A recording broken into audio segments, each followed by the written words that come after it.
Friends, nylon khaman તમે બજારના પણ ખાધા હશે અને ઘરે પણ બનાવ્યા હશે, પણ ગેરંટી આટલા સોફ્ટ, આટલા જાળીદાર અને આટલા ટેસ્ટી નાયલોન ખમણ તમે ક્યારેય નહીં બનાવ્યા હોય. તો નાયલોન ખમણ બનાવવા માટેની મેં ઘણી બધી ટિપ્સ આપી છે અને દરેક વસ્તુઓ ચોક્કસ માપ સાથે જણાવી છે. માટે તમે જો પહેલી વાર બનાવતા હશો ને તો પણ તમારા ખમણ એકદમ પરફેક્ટ બનશે. ખમણની તમે ઘણી બધી રેસીપી જોઈ હશે, પણ આ રેસીપી જોયા પછી તમારે બીજી કોઈ રેસીપી જોવાની જરૂર નહીં પડે. તો ફ્રેન્ડ્સ, હંમેશા કહું છું કે મારી ચેનલ ફૂડ વિથ ફાલ્ગુનીને તમે હજી સુધી સબસ્ક્રાઇબ ના કરી હોય તો પ્લીઝ જલ્દીથી સબસ્ક્રાઇબ કરી દેજો. તો ચાલો રેસીપી શરૂ કરીએ. આજના ખમણ આપણે 1 કપ ચણાના લોટમાંથી બનાવી રહ્યા છીએ. હવે ખમણ માટે જે ચણાનો લોટ લેવામાં આવે છે એ એકદમ ઝીણો હોય છે, જે દરેક જગ્યાએ નથી મળતો. તો આપણે જે ચણાનો લોટ લઈશું એને મિક્સરમાં લઈ ફરી પાછો ગ્રાઇન્ડ કરી એકદમ બારીક કરવાનો રહેશે. અને મેં અહીં તૈયાર પેકેટમાં મળતો બેસન લીધો છે. હવે એને અડધીથી 1 મિનિટ સુધી મિક્સરમાં ફેરવી લઈશું. અને આ છે આપણી ટીપ નંબર 1. તો મિક્સરમાં ફેરવ્યા પછી આ પ્રકારનો લોટ તૈયાર થશે, જે ખમણ બનાવવા માટે એકદમ પરફેક્ટ છે. હવે આ લોટને ચાળી લઈશું. લોટને ચાળવું ખૂબ જ જરૂરી છે. લોટને ચાળવાથી એમાં એર ક્રિએટ થશે, જે પણ ખમણને એકદમ જાળીદાર બનવા માટે મદદ કરશે. તો આ છે આપણી ટીપ નંબર 2 કે લોટને ચાળીને લેવાનો. અને હવે આ લોટમાં ઉમેરીશું ખાંડ. તો અહીં મેં 2 ટેબલ સ્પૂન આખી ખાંડ લીધી છે, પણ મેઝરમેન્ટની સ્પૂન બધા પાસે નથી હોતી, તો હું એને નોર્મલ ચમચીના માપથી પણ બતાવીશ. તો ઘરમાં જે ખાવા માટેની ચમચી હોય છે એ ચમચીથી માપીએ તો આ ખાંડ 4 ચમચી થાય છે. હવે મીઠું ઉમેરીશું. તો મેં અહીં હાફ ટીસ્પૂન મીઠું લીધું છે અને ચમચીમાં લઈએ તો એ અડધી ચમચી થાય છે. આ સિવાય 2 ચપટી જેટલી હિંગ ઉમેરીશું અને ચપટી કરતાં પણ ઓછી એટલી હળદર લઈશું. ખમણમાં હળદર ખૂબ જ ઓછી ઉમેરવાની ફ્રેન્ડ્સ, નહીં તો તમારા ખમણનો રંગ વધારે પડતો ડાર્ક થઈ જશે. હવે લીધા છે 3/4 ટીસ્પૂન લીંબુના ફૂલ, જેને આપણે સાઇટ્રિક એસિડથી પણ ઓળખીએ છીએ. અને ચમચીમાં લઈએ તો ચમચીમાં પણ એ પોણી ચમચી જેટલા જ થાય છે. ઘણા ખમણમાં સાઇટ્રિક એસિડના બદલે લીંબુના રસનો ઉપયોગ કરતા હોય છે.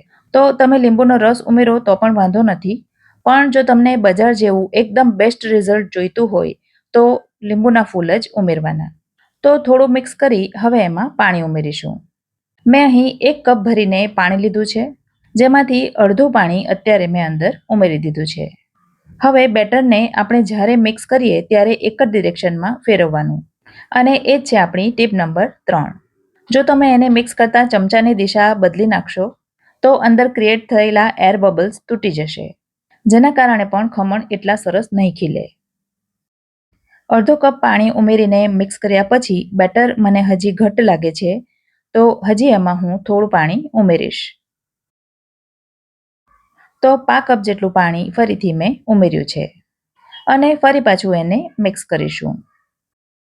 અને બરાબર મિક્સ કર્યા પછી આ પ્રકારનું બેટર તૈયાર થયું છે. એકદમ પાતળી ધાર પડે છે અને નીચે પડ્યા પછી એ તરત જ લેવલ થઈ જાય છે. તો આ છે આપણી ટીપ નંબર 4 કે આવી કન્સિસ્ટન્સીનું બેટર હોવું જોઈએ. હવે આ બેટરને 1 થી 2 મિનિટ સુધી ફરીથી એ જ ડિરેક્શનમાં આ રીતે ફેંટવાનું છે. અને એ છે આપણી ટીપ નંબર 5. થોડી વાર માટે એને આ રીતે ફેંટવું પણ ખૂબ જ જરૂરી છે. આટલું થાય એટલે હવે એને 10 મિનિટનો રેસ્ટ આપીશું. હવે જેમાં આપણે ખમણને સ્ટીમ બોઇલ કરવાના છે એ વાસણ લઈશું. તો એના માટે મેં આ પ્રકારનું કેક ટીન લીધું છે, કારણ કે આ નાયલોન ખમણ ખૂબ જ હાઇટવાળા હોય છે. ખમણનો એક ટુકડો તમે જુઓ તો 2 ઇંચ જેટલો ઊંચો હોય છે, માટે આ પ્રકારનું ઊંડું વાસણ લેવાનું. આવું કેક ટીન ન હોય તો તમે ડબ્બો પણ લઈ શકો. અને હવે આવે છે ટીપ નંબર 6 કે ખમણની ટ્રેને ગ્રીસ કરવા માટે ખૂબ જ ઓછા તેલનો ઉપયોગ કરવાનો. જો અત્યારે તમે એમાં વધારે પડતું તેલ ઉમેરી દેશો તો પણ ખમણ બેસી જાય છે, માટે આ વાતનું ખાસ ધ્યાન રાખવાનું. આટલું થાય એટલે આ તરફ ઢોકળિયામાં પાણી ગરમ થવા માટે પણ મૂકી દઈશું. પાણી થોડું વધારે લેવાનું, કારણ કે એ 20 મિનિટ સુધી ચાલવું જોઈએ. તો મેં અહીં અડધા લીટર કરતાં થોડું વધારે પાણી લીધું છે. સ્ટેન્ડની ઉપર એક બીજું સ્ટેન્ડ પણ હું મૂકી દઈશ, જેથી ખમણની ટ્રેને પાણી અડે નહીં. આ તરફ બેટરને 10 મિનિટનો રેસ્ટ મળી ગયો છે. તો હવે એમાં તેલ ઉમેરીશું. 1 ટેબલસ્પૂન તેલ લીધું છે અને ચમચીથી માપીએ તો એ 2 ચમચી થાય છે. તેલ ઉમેરવાથી ખમણ ગળે બિલકુલ ડૂચો નથી વળતા. હા, પણ આના કરતાં વધારે તેલ નથી ઉમેરવાનું. તો 1 કપ બેસન માટે 1 ટેબલસ્પૂન તેલનું માપ એકદમ પરફેક્ટ છે. હવે તેલને પણ એકદમ સરસ રીતે મિક્સ કરી લઈશું અને રેસ્ટ આપ્યા પછીની કન્સિસ્ટન્સી જુઓ તો એ આ પ્રકારની છે. હવે ખમણ એકદમ સરસ જાળીદાર થાય અને સરસ ફૂલે એના માટે શું ઉમેરવું એ જોઈ લઈએ. તો એના માટે 1 પાઉચ મેં ઈનો ફ્રૂટ સોલ્ટનું લીધું છે. ચમચીથી માપીએ તો એ 1 ચમચી થાય છે. અને સાથે ઉમેરીશું 1/4 ટીસ્પૂન જેટલો ખાવાનો સોડા અને ચમચીમાં ઉમેરીએ તો એ પણ 5 ચમચી થાય છે. તો આ બંને આપણે ખમણના બેટરમાં ઉમેરીશું. અને એ જ છે આપણી ટીપ નંબર 7 કે ઈનો સાથે થોડો ખાવાનો સોડા પણ ઉમેરવાનો. તો એને બેટરમાં લઈ લીધા પછી એને એક્ટિવેટ કરવા માટે 2 ચમચી જેટલું પાણી મૂકીશું અને ફરી પાછું એ જ ડિરેક્શનમાં મિક્સ કરીશું.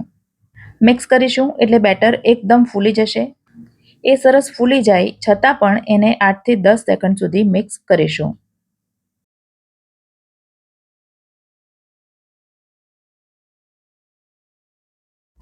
ત્યાર પછી એને તેલથી ગ્રીસ કરેલા કેક ટીનમાં લઈ લઈશું. હવે પછીનું કામ થોડી ઉતાવળથી કરવાનું રહેશે. ઈનો અને સોડાના કારણે જે બેટર ફૂલ્યું છે એ બેસી ન જવું જોઈએ. અને હવે એને માત્ર 2 થી 3 વાર આ રીતે ડેપ કરી લઈશું, જેનાથી બેટરમાં જે મોટા મોટા એર બબલ્સ હશે એ નીકળી જશે. આ તરફ ઢોકળિયામાં પાણી સરસ ગરમ થઈ ગયું છે. તો ટ્રેને સાચવીને અંદર મૂકી દઈશું અને ઢાંકણ ઢાંકીને મીડિયમ ટુ હાઈ ગેસની ફ્લેમ ઉપર 20 મિનિટ માટે થવા દઈશું. ત્યાં સુધી ખમણ ઉપર કરવાના વઘારની તૈયારી કરી લઈએ. જેના માટે એક નાનકડા પેનમાં મેં 2 ટેબલસ્પૂન જેટલું તેલ લઈ લીધું છે. ફ્રેન્ડ્સ, અહીં તમારે શક્ય હોય તો દરેક જગ્યાએ શીંગ તેલનો ઉપયોગ જ કરવાનો. શીંગ તેલમાં જ ગુજરાતી ફરસાણનો સ્વાદ સારો આવે છે. હવે એમાં 1 ટીસ્પૂન જેટલી રાઈ ઉમેરીશું અને રાઈ ઉડીને બહાર નહીં આવે એના માટે મેં ઢાંકણ ઢાંક્યું છે. બધી રાઈ એકદમ સરસ રીતે ફૂટી જાય એટલે હવે ગેસ બંધ કરી દઈશું અને હવે એમાં ઉમેરીશું કાપેલા મોળા મરચાં અને થોડા મીઠા લીમડાના પાન. ગેસ બંધ હોવાથી મરચાં અને કડી લીમડી બળી નહીં જાય. હવે એમાં અડધો કપ પાણી ઉમેરી ગેસ ઓન કરી દઈશું. પાણી સરસ ઉકળવા માંડે એટલે એમાં 1 ટેબલસ્પૂન જેટલી ખાંડ અને હાફ ટીસ્પૂન મીઠું ઉમેરીશું. તો પાણીના ભાગનું જ મીઠું અત્યારે ઉમેરવાનું. ખમણમાં તો આપણે મીઠું ઉમેર્યું છે. હવે આ પાણીને 2 થી 3 મિનિટ સુધી ઉકળવા દઈશું. ઉકળશે એટલે પાણી થોડું ઘટ્ટ થશે, જેનાથી ખમણ એકદમ રસદાર બનશે. હવે ગેસ બંધ કરી વઘારને ઠંડો થવા દઈશું, કારણ કે આપણને ઠંડા વઘારની જ જરૂર છે. આ તરફ 20 મિનિટ થઈ ગઈ છે અને આપણા ખમણ તૈયાર થઈ ગયા છે.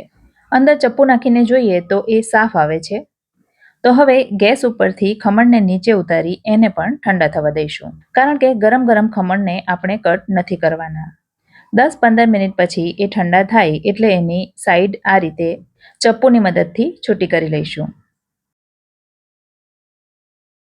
અને હવે ટ્રેને ઊંધી કરીશું એટલે કોઈ પણ જાતના પ્રયત્ન વગર ખમણ તરત જ નીકળી આવશે. દેખાય છે ને, એકદમ જાળીદાર અને એકદમ સ્પોન્જી. આપણે આ રીતે એને હાથથી દબાવીએ ને તો દબાઈ અને પાછા મૂળ સ્થિતિમાં આવી જાય છે. દબાઈને એ ચોંટી નથી જતા અને એ જ પરફેક્ટ ખમણની નિશાની છે. તો હવે એને મોટા ચોરસ ટુકડામાં કટ કરી લઈશું.